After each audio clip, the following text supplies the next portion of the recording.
Salut les loups, c'est Polo de la radio. Donc on interviewe tout de suite Lys et puis on va commencer. J'ai une première question à vous poser. Vous êtes un groupe rennais. Oui, c'est ça. J'aimerais savoir quels sont les endroits où vous aimez sortir sur Rennes. Il y en a beaucoup. Non, principalement à Rennes, on sort dans un pub qui est assez récent qui s'appelle le Frogs, ou Fox, ça a changé de nom je crois. Et du coup, c'est tenu par des copains à nous et on va souvent là-bas parce que c'est très sympa, on peut manger, boire le bière, c'est pas trop cher. Et voilà, c'est un des rendez-vous. Est-ce que vous avez un meilleur souvenir à nous raconter? Quelque chose qui vous a marqué? Un meilleur souvenir à Rennes ou ailleurs? Que ce soit à Rennes ou ici, ailleurs. une anecdote, quelque chose qui vous a marqué, quelque chose qui vous a... Il y en a beaucoup, c'est difficile d'en choisir une, mais si personnellement, je sais pas si ce serait bien pour les autres membres du groupe, mais moi personnellement, ce serait le jour où on a joué à l'Olympia avec Stevie Witt, l'ancien batteur de Placebo, c'était sur France 2, et c'était très stressant, mais en même temps très gratifiant. Voilà. Est-ce que vous pouvez nous raconter un peu comment le groupe s'est formé, comment vous êtes rencontrés?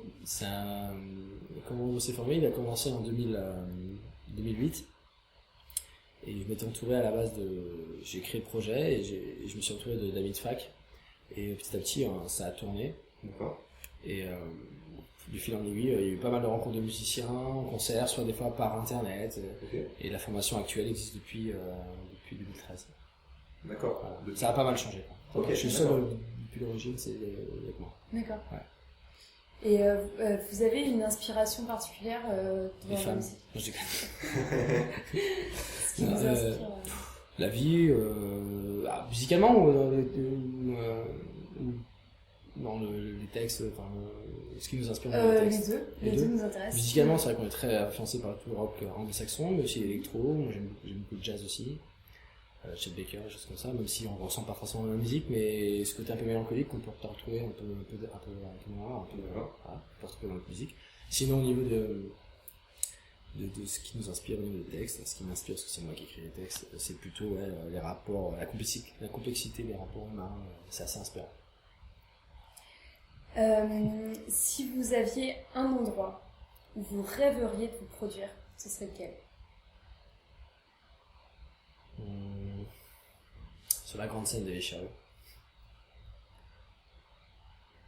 Voilà. Ça peut être pas mal. Ouais. Moi, donc c'est ce que tu disais, vous êtes vous êtes produit par Warner, donc. On a été produit, on l'est plus. Son deuxième album, c'est Stevie Witt. D'accord, ok. Ouais. Parce que du coup j'ai vu pour mon premier album, ouais, c'était chez vous avez été produit chez eux. Ouais. Ça a été une bonne collaboration. Très bonne collaboration, très très sympa. Voilà, c'était un tremplin qu'on avait gagné. Et ils ont produit l'album et ça nous a permis de faire un album, ce qui est déjà énorme. D'accord. Voilà, et après, suite à ça, Stevie Witt s'est rattaché au projet et a fait le deuxième album chez lui, dans son studio. D'accord, en parlant de lui, j'ai vu qu'il vous suivait beaucoup. Depuis maintenant 2013, ouais. Depuis 2010. 2010 même, d'accord. C'est une inspiration quotidienne, c'est... Disons que à la base c'était vraiment une rencontre professionnelle, parce que j'ai beaucoup écouté il y a quelques années Placebo qui a été dans le groupe. Et puis, de fil en aiguille, comme il a flashé sur notre musique, vraiment, on ne serait pas fait tout ça. On est devenus amis, donc forcément, les relations ont changé, mais c'est encore mieux. Bien sûr, il y a plus de rapprochement, j'imagine. Ouais, carrément. Et puis c'est vrai que c'est une expérience de dingue, il nous a transmis beaucoup de choses, quoi, Voilà, il nous a fait part de son expérience et c'est important d'avoir des mecs comme ça pour tout arriver, pour dire ce qu'il faut faire, ce qu'il faut pas faire, ce qui est bien, ce qui est pas bien, même si sans nous imposer quoi que ce soit, mais nous conseiller énormément. En studio, c'était hyper intéressant de bosser avec un mec comme ça. On n'a pas bossé avec lui, on a bossé avec le chanteur d'Archive, Craig Walker, et on a bossé aussi l'ingé son actuel de The Cure, qui a fait tout l'album, le mixage de son, tout ça, pareil, des idées de son sur des guitares, le mec il est sur des pédales pendant toute une matinée, il a cherché un son de pédale pour nous. Ce qu'on fait pas nous, alors on voit, mais putain, et là il fait, ça c'est bien. Ok. Non, mais c'est intéressant, voilà. Non, mais j'imagine du coup, ouais. Vous avez bien répondu beaucoup. Ouais. Après, j'ai pas trouvé du coup, parce que là vous allez sortir un... On vient de le sortir. Vous venez, ouais, j'ai vu que vous avez sorti un deuxième album, j'ai pas trouvé le titre. Comment il s'appelle? Ça s'appelle Redbud. Redbud, d'accord. Redbud, ouais. Et vous lancez du coup là vous avez lancé une tournée là, On a fait une semaine de tournée. Il est sorti la semaine dernière, on a fait une D'accord. semaine de tournée, dans le contexte qu'on connaît. C'était un peu spécial. Et, Sûr. et puis on vient de sortir, on est en promo, tournée, Ok, total. ça marche. Après, j'ai lu énormément, vraiment plein d'articles qui vous tarissaient des loges, comme quoi vous commenciez à être Tant mieux, c'est vraiment, bon signe, alors. Non, mais une référence en pop rock et vraiment quelque chose qui monte. Ça me fait plaisir. J'ai vu que vous évoluiez énormément en Angleterre. notamment Ouais, dans le monde. ouais, c'est vrai. J'ai vu d'ailleurs la vidéo où il y a Coco Club. Ouais, super club. Et ça a bien bougé. Ouais. Ça vous apporte quoi justement ce côté international de s'exercer dans d'autres pays que la France? Ça nous apporte une ouverture d'esprit, je pense. D'accord? Parce que c'est vrai que quand on est centré sur toujours le même pays ou même la même ville ou même région, ça crée un réseau, ça crée des choses, mais tu trouves pas forcément autre chose. C'est vrai que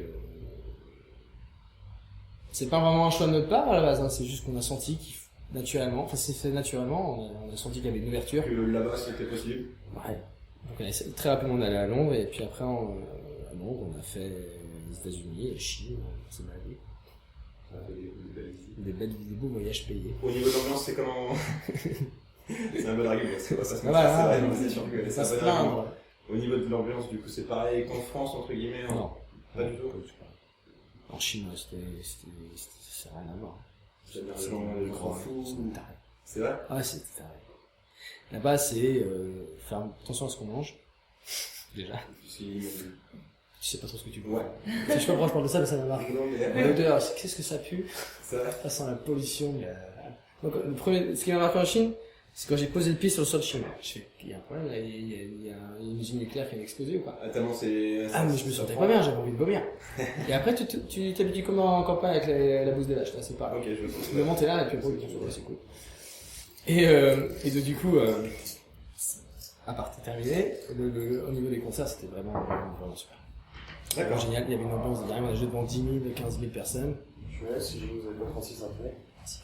On a joué devant 10 000, 15 000 personnes et, en moyenne, et c'était un public hyper enthousiaste, hyper dynamique, hyper un peu hystérique. Et même beaucoup. Ouais, mais ça fait plaisir, je pense. Ça faisait vraiment plaisir, il y avait vraiment une spontanéité dans les réactions du public chinois que tu trouves pas forcément ailleurs, parce que c'est un peu nouveau chez eux. Ok, ouais, je vois ce que tu fais. De toute façon, en plus, déjà de base, c'est pas forcément la même culture. Donc on doit Déjà, même déjà. A priori, je suppose, en termes de soirée, en termes de. Et si je peux rajouter une chose, c'est que ce qui était appréciable, c'est qu'on a joué dans des gros festivals, de la taille des festivals qu'on pourrait avoir en France, enfin je sais bien pour un peu du rock, les charrues, rock en scène, tout ça. Et on n'est pas du tout connu là-bas, moi je suis pas au courant, mais après on n'est pas du tout connu là-bas, et ils nous ont programmé à la meilleure heure sur la grande scène, sans aucune notoriété dans leur pays, ce qui est pas du tout envisageable en France. Ouais, non, ça n'arriverait pas. Bah non. Mais au final. En France, à une grande écoute sur la grande scène, t'as Stromae et puis voilà. Mais t'as pas des groupes un peu indés, quoi. Ouais, je sais. Ouais. Ok, d'accord. Bah, ça vous a fait un bon tremplin, entre guillemets. Bah, tu vois, et puis surtout, ça veut dire qu'ils, s'ils aiment, ils donnent la chance au truc. Je trouve ça bien. Ok. Pourquoi le CAC? Pourquoi le concert Against Cancer? Tu connaissais avant? Moi, je connaissais un petit peu, parce qu'il me semble qu'on avait déjà eu, le manager avait déjà été en contact avec eux. Et si c'était pas fait, je ne sais plus pourquoi. Mais, parce que, pour deux raisons. Déjà d'une, parce que c'est pour la bonne cause, et c'est super de faire, voilà, si on peut servir à ça, c'est vraiment important. Bien sûr. Donc, je suis en ce moment, voilà. Mais sinon, et puis parce que voilà, c'est à Rennes, que c'était joué aux Libertés, à l'étage, on est content, on a la musique qui sort, donc tout est, voilà. Tout s'emboîtait Tout s'emboîtait bien, parfaitement. très bien. Ok, bah écoute, merci de nous avoir reçus. Bah, merci à Si t'as vous. d'autres questions, Léna, mais. Léna, tu as d'autres questions, Léna? Moi, j'ai rien qui me vient là maintenant, mais c'était super intéressant. Merci. Intéressant d'entendre sur votre expérience en général, et Ouais. notamment l'étranger, ça, c'est... Ah ouais, l'étranger, il y a des trucs cool. Les États-Unis, c'était cool aussi. Je pense que c'est. Complètement différent. Ouais, je pense que Ouais. On avait enchaîné au mois de mars les États-Unis et au mois de mai la Chine. Parce qu'on a fait deux trucs complètement différents en un laps de temps assez court, et on a adoré les deux de la même manière. C'est-à-dire que les États-Unis, c'est juste que t'as l'impression d'être au cinéma quand t'es là-bas. C'était l'impression d'être dans un film. Enfin, c'est vraiment, mais vraiment. Ah ouais. Ah ouais, vraiment. Je sais pas, la manière, les gens, rien que les gens. Il y a un côté, t'as l'impression d'être dans un film avec une petite soupe.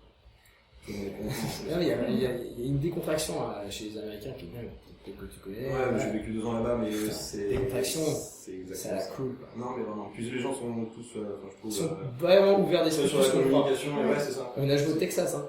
Et au Texas, c'est soi-disant les pères fermés. Les coins fermés, ouais, c'est ça. On a joué à Austin, même à Houston, c'était des gens d'une gentillesse hors pair, j'ai jamais retrouvé ailleurs. Vraiment, on était à loger dans une maison gratuitement, des gens qui ne me connaissaient pas pendant 10 jours. Ils ont prêté leur baraque, qui était immense, avec tout ce que tu peux imaginer, piscine, tout le bordel. Ils nous ont filé leur caisse, leur 4x4, les clés, et eux ils sont allés dans la maison de la grand-mère. Et c'est bon, allez-y, on fait confiance. On était 5 mecs, une nana là-dedans, et on connaissait une belle, une nana, et les mecs ils savaient pas. Ils ont fait confiance. Confiance. Ils nous ont invités au resto, on a réussi, C'est un beau pays, hein, c'est bien. Donc le Texas. Ça se fait. Non mais c'est pour dire que ça change un peu des clichés qu'on peut avoir. Ça se fait. Je pense qu'il y a certaines zones où c'est encore comme Toujours, ça, mais non mais bizarrement j'ai jamais vu ça ailleurs. Mais c'est vrai que. Voilà, c'est con quoi. Ouais, non, c'est sûr. C'est sûr. Moi, j'aurais juste une dernière question à poser. Sur qu'est-ce que vous pensez, en fait, du fait qu'une école de commerce propose ce genre d'événement, en fait. C'est vrai que l'école de commerce est souvent associée, en fait, dans les clichés, à un côté un peu business, etc. Et voilà.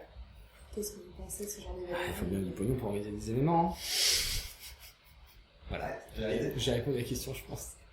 Sans flic, tu fais rien. Donc voilà. C'est bien que justement cet argent serve à ça. Non, c'est une noble. C'est sûr. Ouais, mais je pense que du bien. Moi, c'est comme à une époque, on disait que à une époque c'était mal vu que certains festivals soient sponsorisés par des trucs comme SFR par exemple, parce que il y avait SFR Mondial, tout ça. Au tout début, c'était très très mal vu. Sauf que au fil du temps, les mentalités ont vachement évolué parce qu'il y avait que eux, plus qu'eux, qui avaient un peu de fric et qui pouvaient promouvoir encore des choses culturelles. Et moi je dis, normalement, voilà, enfin, c'est pas la musique de pub, c'est mal vu, mais tous les groupes ils vivent qu'avec ça. Enfin, beaucoup de groupes ils vivent qu'avec la musique de publicité. Je crois que maintenant le business est évolué, donc ça sert à rien cracher dans ça. Non, c'est sûr. Bah, merci beaucoup Bah, pour l'interview. Merci beaucoup. Puis bon courage pour la tournée. Puis, Merci. Puis venez nous voir. Hein. Ouais, mais écoutez, les auditeurs, vous nous écoutez, venez les voir. Et puis on mettra de toute façon tous les liens sur la page Facebook. Et puis écoutez Décibel Radio. Salut.